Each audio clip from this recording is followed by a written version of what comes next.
All right, everyone, let's get going with natural deduction. Our first step is to begin to learn the rules of inference. Now, these are absolutely essential to master. So please get started with this as soon as humanly possible. Okay, I will attempt to explain each one in the abstract. And the first step for you is simply to memorize these as they are. And then we will continue to work with these and reinforce and solidify what you know about them. Okay, let's begin with conditional elimination, or horseshoe elimination, if you want to call it that. We are talking here about P and Q as meta variables.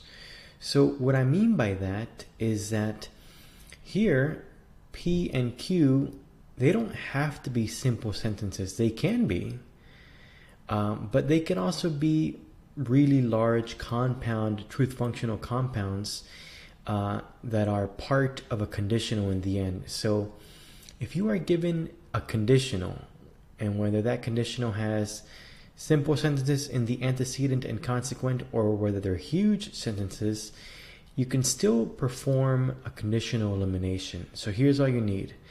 A conditional, the antecedent by itself, completely by itself, and if you have those two ingredients, then you can infer the consequent, the Q.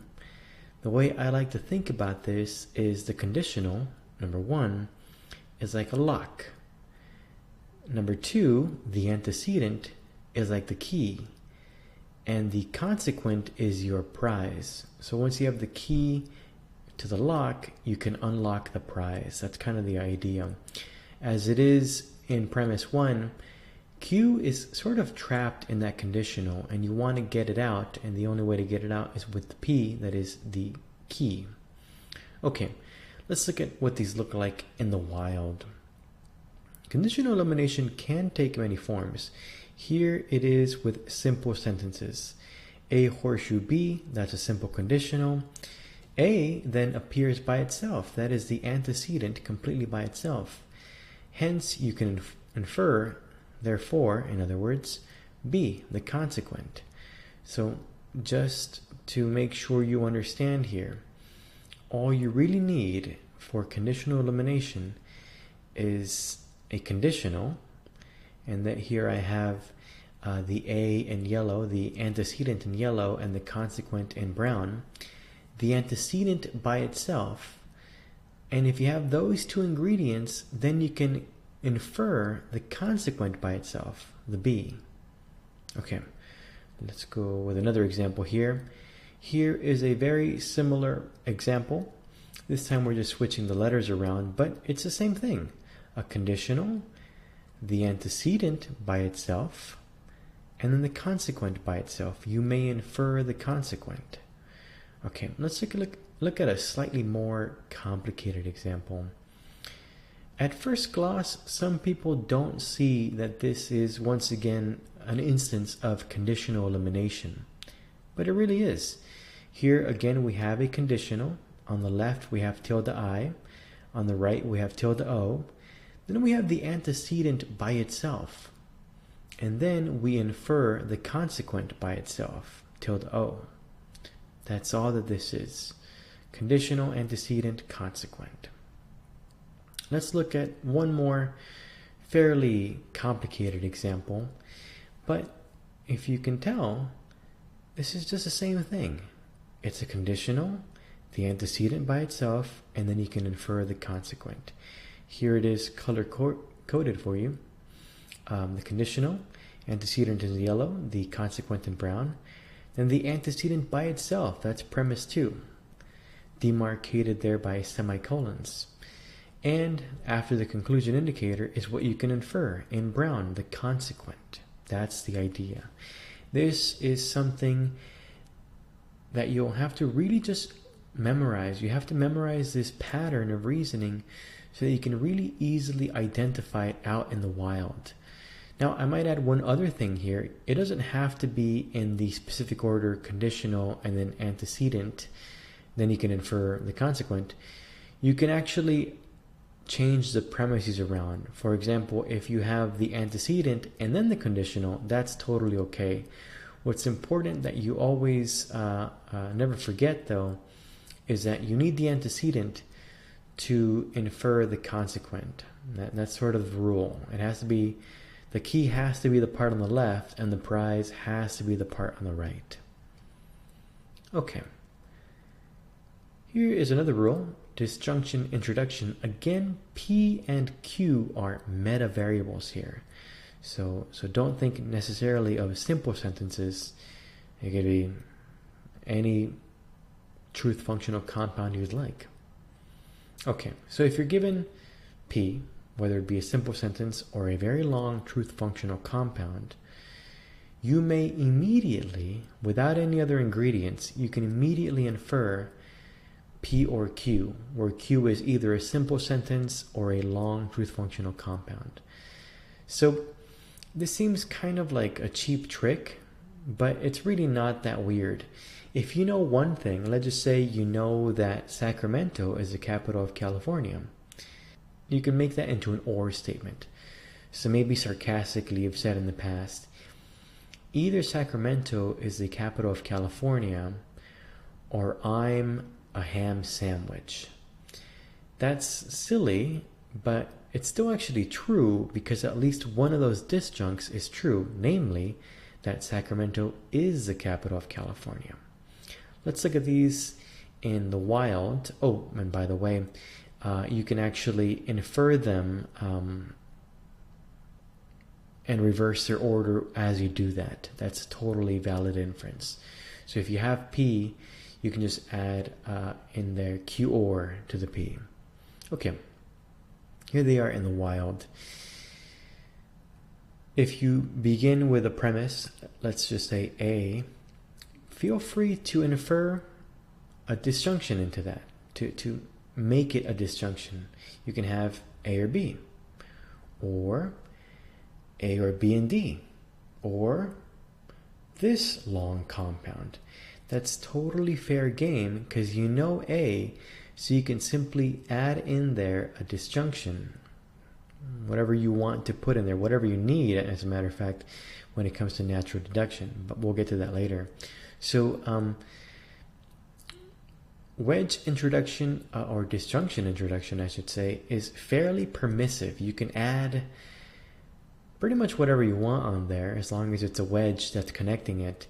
And you can add it on either side, so it is permissive in that sense. Here's another one, so you can see the range of things you can add in there. Okay, conjunction introduction. Again, P and Q are meta variables. Let's just say you're given P by itself and you're given Q by itself. Then feel free to join them as a conjunction. Or if you know two things separately, you know them together. So you can simply add P and Q with an ampersand, and this should make perfect sense. If you know that Sacramento is the capital of California, and you also know that Seattle is the capital of Washington, then feel free to add them together. Sorry, I'm being informed here in my earpiece that apparently Olympia is the capital of Washington. Whatever. The point is, if you know two things, you can join them together with an ampersand.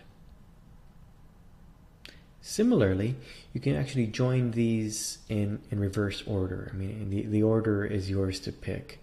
So let's take a look at these in the wild, so to speak. Let's just say we're given premise 1A, premise 2B, and premise 3C. Feel free to join them. You can have A and B. You can have A and C. Similarly, you can have C and A. And let's just say you have C and A, you've joined them in step 4. In step 5, you can join that compound with another premise that you have above, again using the same rule. You can feel free to, in a sense, just build with this rule. It's a rule that really allows you to kind of, build up a long truth functional compound. So, okay. Conjunction elimination. Well, This is pretty straightforward. Let's just say you know two things. Well, if you know two things, then you know one. So if you know P and Q, feel free to infer P or Q. You can go ahead and dig one of those out through the rule of ampersand or conjunction elimination. In the wild, they might look like this. Let's just say we're given this truth functional compound. This is ultimately a conjunction. Well, if that's the case, you need to actually peel these out. Let's just say you want the C.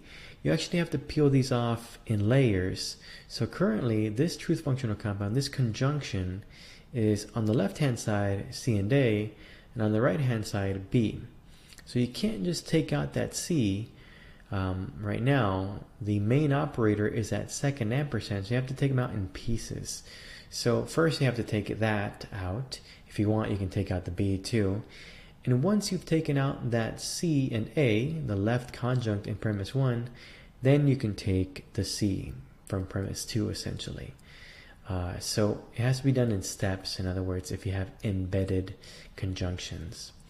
But the main thing here is, as long as you have the main operator being an ampersand, you can feel free to use ampersand elimination. By the way, up there it should say ampersand E, not I, but I'll fix that. Okay. Reiteration, kind of a silly one, but very much needed when we'll be doing our proofs. Basically, if you have some truth functional compound or simple sentence, P, well, you can just reiterate it at any point. You can just say, oh, by the way, I still know P, and it's still there. So that's kind of a silly one. I won't really go over that one. That's easy to memorize. Let's look at one more, biconditional elimination. This is another permissive one in a sense. It's a little bit like conditional elimination, but it can go both ways essentially. So let's just say you're given a truth functional compound where the main operator is a triple bar. If that is the case, and you're also given P, then you can infer Q. So if you're given the first two, you can infer the third one. That's the idea here. As long as you have a biconditional and the left part of the biconditional, you can infer the right part of the biconditional. Or if you have a biconditional and the right part of the biconditional, you can infer the left part. That's how that looks. So this can, as everything else, take many forms. Let's pretend that we were given 1 and 2.